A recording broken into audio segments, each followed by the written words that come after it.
तो बात हमारी गाय माता के ऊपर आती है ना। एक शास्त्र में कहते हैं गौ हत्या का जब अपराध लगता है ना, तो उसकी बड़ी भारी सजा है। तो क्या है गौ हत्या की जो हमारे अतिद्वेष की जो गौ हत्या बतलाते क्या कहते हैं, देखिए।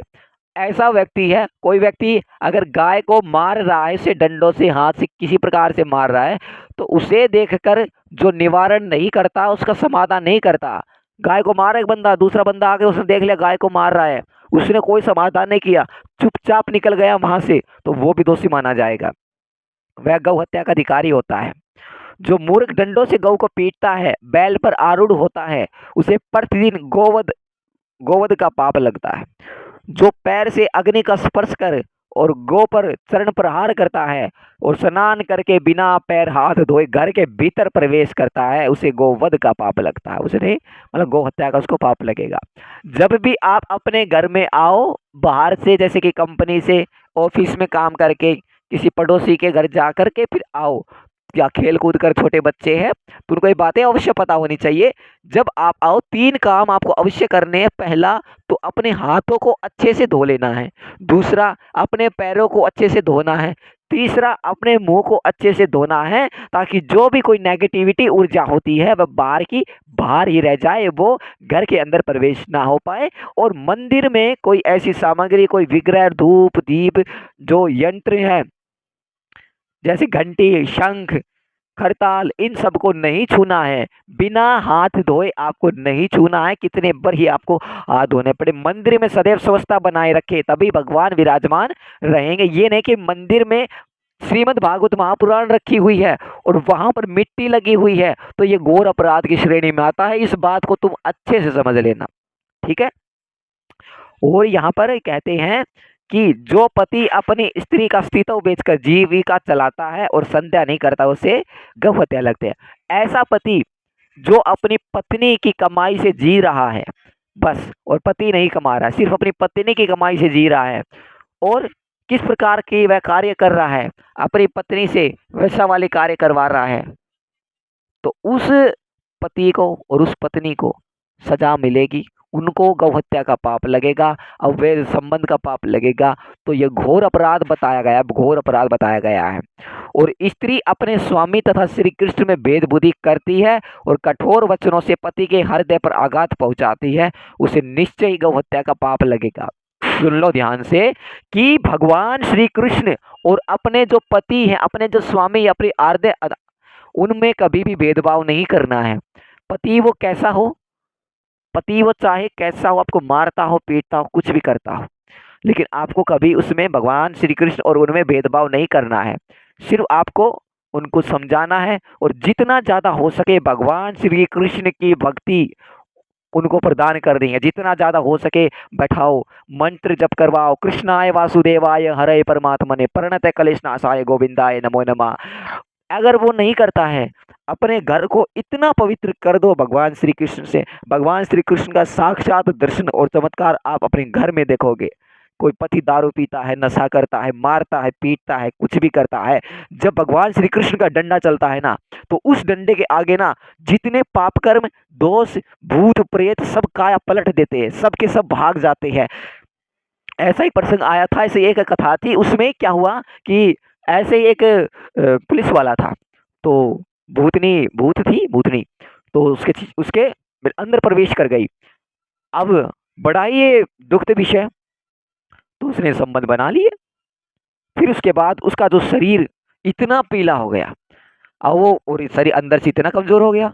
अब वो कहने लगा यार ये क्या किया मैंने, कहीं मेरे से कोई घोर अपराध नहीं हो। तब उसने बताया, और जब उसने दिखाया कि भाई आपके शरीर के अंदर तो एक भूतनी प्रवेश कर रही है, इसका उपाय उपाय इसका ये है, श्रीमद् भगवत गीता का कोई भी एक श्लोक लो, और वहां पर श्लोक लिया, लिखा और अपने बटुए के पर्स में डाल लिया, और फिर बस, फिर उसका वह कुछ नहीं बिगाड़ सकी। तो ये बड़ा ही हित है। भगवान श्री कृष्ण अपने पति में कभी भी भेदभाव नहीं करना, जितना ज्यादा हो सके अपने पति को भगवान श्री कृष्ण की भक्ति दो, जितना ज्यादा उसके नाम जब सत्संग कीर्तन कथा में लेके जाओ, जितना ज्यादा हो सके मंगल करो। यही तो है, सिर्फ यही है, ठीक है। तो ऐसा आपको करना चाहिए। और एक स्त्री को ना बड़े ही प्यार से रहना चाहिए, क्योंकि वो हमारे घर की महालक्ष्मी है। वो तो महालक्ष्मी है, वैकुंठ की महालक्ष्मी है, लेकिन जो घर की लक्ष्मी है ना, उसको बिल्कुल प्यार, जैसे कि जो महालक्ष्मी है बिल्कुल शांत प्यारे वचन ऐसे बोलती है। भगवान श्री विष्णु भगवान को इतने अधिक प्रिय लगते हैं ना, उनसे अधिक प्रिय तो क्या है। तो फिर अपने जो स्त्री है अपने पति को कटु वचन कड़वे वचन नहीं बोलने हैं। कुछ अपराध अगर उनसे बन जाता है तो उनको क्षमा करिए, बैठाइए, उनको प्यार से समझाइए, समझ जाएंगे। वो नहीं समझे तो कृष्ण भक्ति करते रहिए, वो अपने आप समझ जाएंगे, यही कृष्ण लीला है। तो यहाँ पर कहते हैं देखिए, अगर आप ऐसा नहीं करेंगे तो गौ हत्या का पाप लगेगा। जो गौओं के जाने के मार्ग को खोद कर, अब गौए हैं वो जा रही है जिस मार्ग से जा रहे, अब उस मार्ग को वो खोद रहा है और तड़ाग उनके ऊपर भूमि को जोत कर उनमें अनाज बोता है।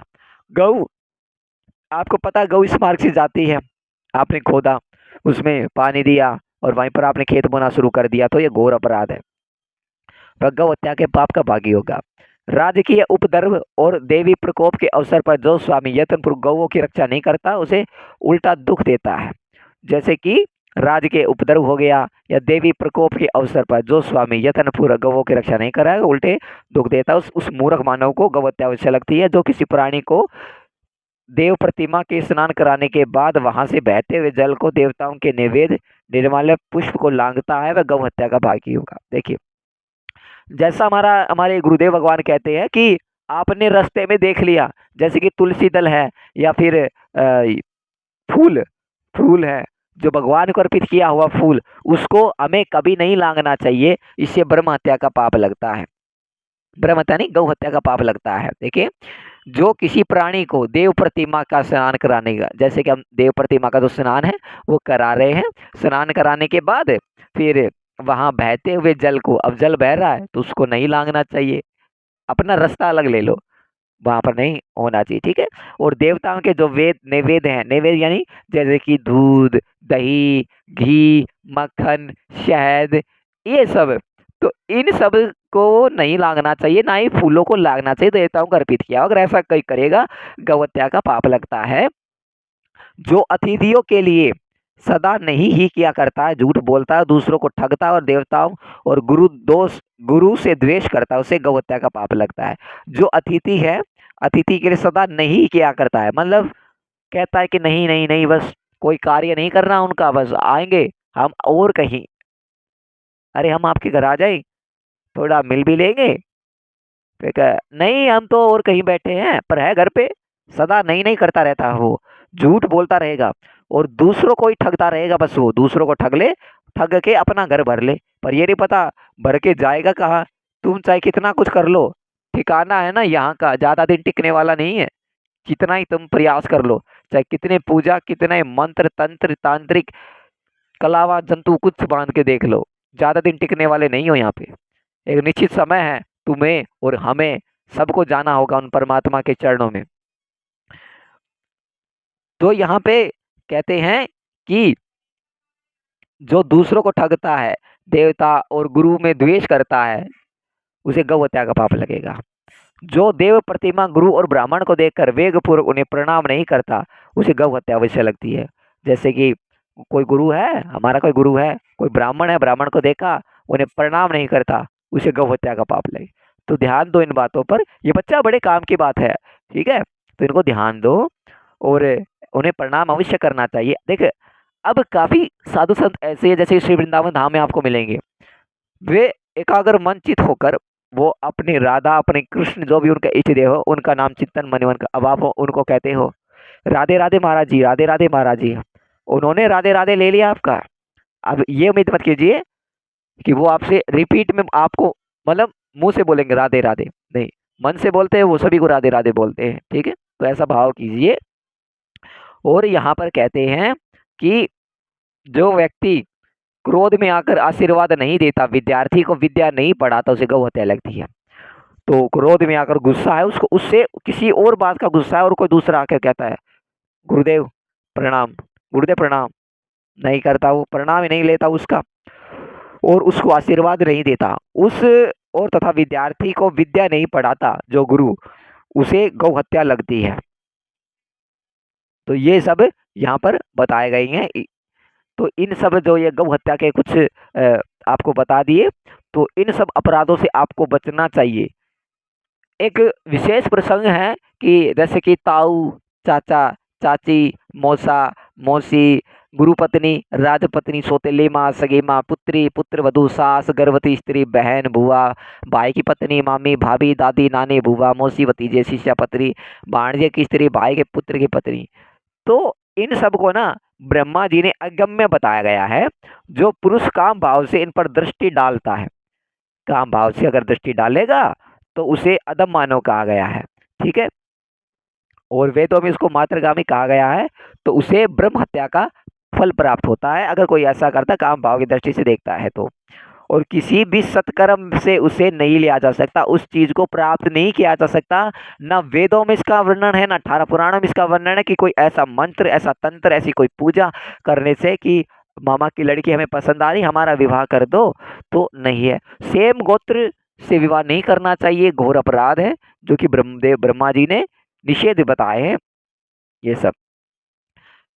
वह पापी अत्यंत दुष्कर कुमिपाक नरक में जाता है, तो ये सब करने वाला। ठीक है। तो नरक कुंडों से अधिक नरकों में जो जाते हैं, बहुत अधिक नरकों में जाते हैं, जो कि हमने पिछले अध्याय में, जो हमने लाइव में बताया भी था। नरक कुंड में जो यातनाएं हैं, कितने कुंड हैं, किस किस प्रकार से, कितने जीव, कितनी योनियां, और फिर उन योनियों में जो होने वाले जो कष्ट, फिर जब हम मनुष्य रूप में जब जन्म लेते हैं तो फिर हमें और कष्ट सहने पड़ते हैं। कोई अंगहीन है, कोई नेत्रहीन है, कोई बोल नहीं पा रहा है, कोई सुन नहीं पा रहा, कोई देख नहीं पा रहा, कोई चल नहीं पा रहा है, कोई कुछ ऐसे कार्य ही नहीं कर पा रहा है वो। तो घोर अपराध बने हैं, उनसे घोर अपराध बने हैं। इसलिए जितना ज्यादा हो सके हमारे प्रभु का चिंतन करो, नाम जप करो, सत्संग कीर्तन जितना ज्यादा हो सके। एक काउंटर ले आओ, छोटा सा, बिल्कुल छोटा सा। सोच लो तुम्हें आज 1000 करने हैं, जैसे कि गुरुदेव भगवान बताते हैं कि 10,000 या फिर 50,000। लेकिन मैं आपको कहता हूं, अगर आप बिल्कुल नए हो, सिर्फ दिन के 1000 राधा बोल लो, हरि बोल लो, कृष्ण बोल लो, माधव बोल लो, एक नाम पकड़ लो आप, तो आपको बोलना है। और फिर आप लगातार करो, 1 महीने के बाद फिर आप उनका परिणाम देख लेना कि आपको अपने जीवन में उसका क्या परिणाम सामने आता है।